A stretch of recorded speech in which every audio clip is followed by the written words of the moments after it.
हाय, वर्षा simple रेसिपीमध्ये तुमचं स्वागत आहे। आज आपण बनवतोय शेपूची भाजी। शेपू चांगला चिरून स्वच्छ धुवून घेतलेला आहे मी आणि तो आता पाण्यात ठेवला आहे मी। आणि मुगाची डाळ आहे ती 1 तासापूर्वी मी भिजत ठेवली होती। थोडीशी छोटी वाटी घेतलेली बघा, आधीच वाटी घेतली होती पण ती फुगून जास्ती म्हणजे वाटी भर झाली ती। 7-8 पाकळ्या लसणाच्या घेतल्या, त्या चिरून घेतल्या आणि मिरच्या घेतल्या बारीक चिरून। आता गॅस पेटवून घेतला आपण, कढई पण तापली, आता तेल टाकून घेऊ आपण। अंदाजे टाकले मी 2-3 पळ्या।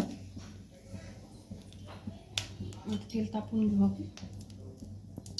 शेंगदाण्याचं कूट पण घेतलंय आपण, हे शेंगदाणे मी भाजून आणि त्याचा कूट केलाय, असं जाडसर घेतलाय, बारीक नाही केलेलं, आपल्याला जाडसरच पाहिजे म्हणून असं दळलंय मी। तेल तापलंय आपलं चांगलं, आता लसूण आणि मिरची एकत्र टाकून देऊ आपण।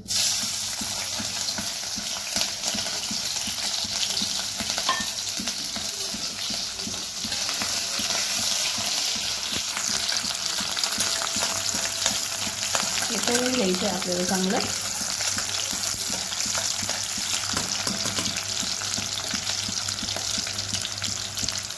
बारीक गॅस करून घेऊ, बारीक याच्यात थोडंसं तळून घेऊ। आणि जास्ती मोठा गॅस असला तर मिरची आपल्या लसूण मिरची आपली जळून जाईल,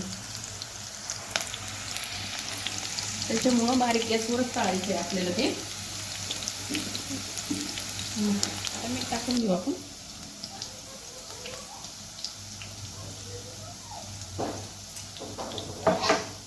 मीठ टाकून घेऊ, आता शेपू टाकून घेऊ आपण। मी चांगली 2-3 पाण्याने धुवून घेतलेली तिला आधी, कारण की त्याच्यावर खूप औषध असतात ना आता, त्याच्यामुळं 2-3 पाण्याने धुवून घ्यायची।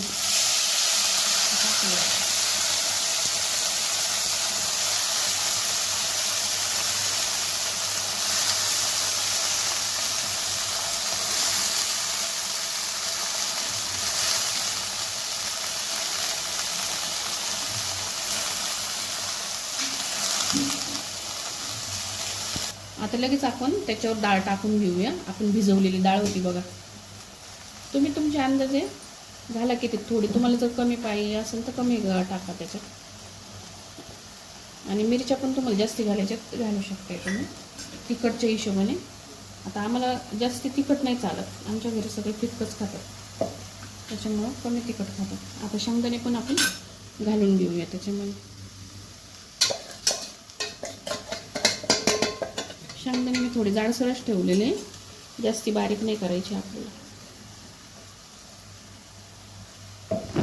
हलवून घेऊ, चांगली मिक्स करून घ्यायची भाजी आपल्याला।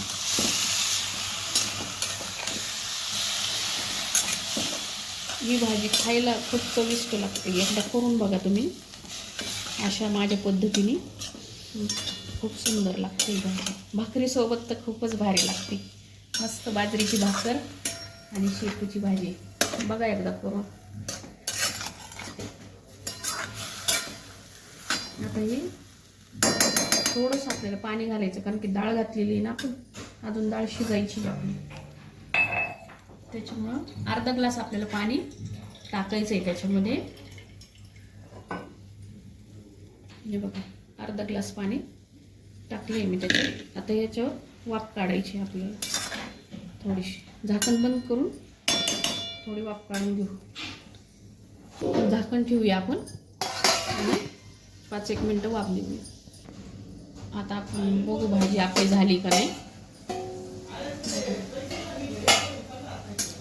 भाजी आपली झाली, थोडंसं पाणी तेवढं आटू देऊ आपण, मग आपण हे करू, बंद करू गॅस। बघू आता भाजी झाली असेल आपली, कारण की मी मधून 2-3दा हलवलं होतं त्याला भाजीला चांगलं, जास्ती पण आपल्याला कोरडी नाही करायची, कारण की मग थोडंसं पाणी ठेवायचं ते, थोडीशी ओली अशी। हे बघ झालेली आहे आपली भाजी, बघू शकते डाळ पण शिजली आपली चांगली तयार। तुम्हाला जर डाळ नसर टाकायची, नुसती शेंगदाण्याची जर करायची तरी छानच होईल. मग डाळ स्किप करा आणि शेंगदाणे टाका फक्त. झाली आपली शेपूची भाजी. बघा किती छान आपली भाजी झाली आहे. आवडला असेल तर लाईक शेअर आणि सबस्क्राईब करा वर्षा चॅनलला.